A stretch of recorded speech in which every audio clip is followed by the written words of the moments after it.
Hello, my name is Erik, and I'm currently solo developing Winter Utopia, a side-scroller action-adventure game where you level backwards. Today I want to talk about combat. The player has access to a lot of varied combat options, but since they gradually lose their abilities throughout the game, I felt that the base combat system was a little too simple and basic. I wanted to introduce more risk and reward.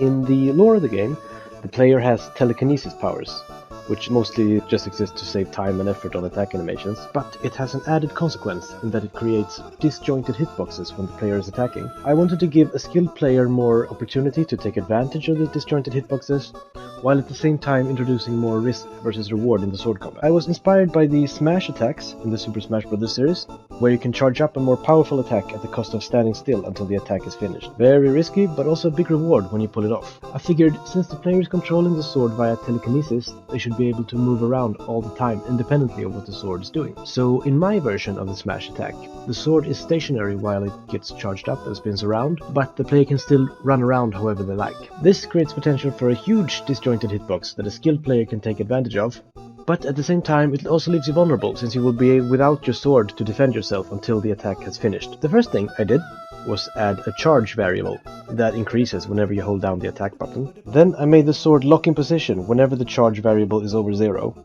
And I also discovered a glitch with the particle effects for the telekinesis powers on the sword, where they will flip dependent on the player's orientation, which is something I'll have to look into. Then I made the sword pulse white while the attack is charging, and kind of similar to how the characters pulse when they charge up a smash attack in the Smash series.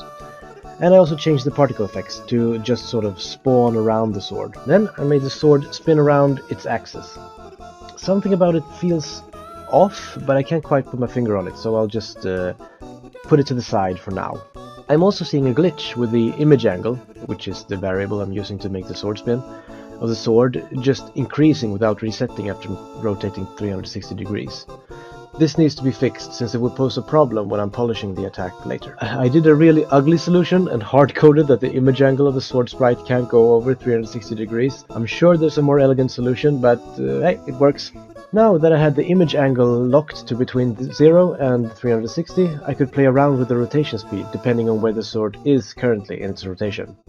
If you look closer, you can see that the sword speeds up and gains momentum on the way down. I like this, and I think it gives the attack more oomph. I added a swoosh effect to the sword when it speeds up to better sell the speed of the swing.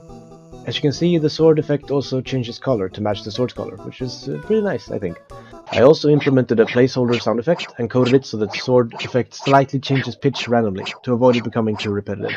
Next, I made the sword fade in and out when the charge attack is finished. This is how it works for the bosses when their attack separates them from their weapons, so it only felt logical that the same should happen for the player, since both the bosses and the player uses the same telekinesis powers to control their weapons. I have slowed down the game here in order to show the fade-in effect more clearly. I think I finally figured out why the attack felt off earlier. The sword is rotating around its center, and it's making it harder to predict where the attack will land when it's rotating, and it just feels off. Having changed the axis of the rotation, it now feels and looks much better. Next, I rewrote my entire system for handling the telekinesis particle effects. This was quite a bit of work, but the result is a huge improvement. Before, I basically had two particle systems.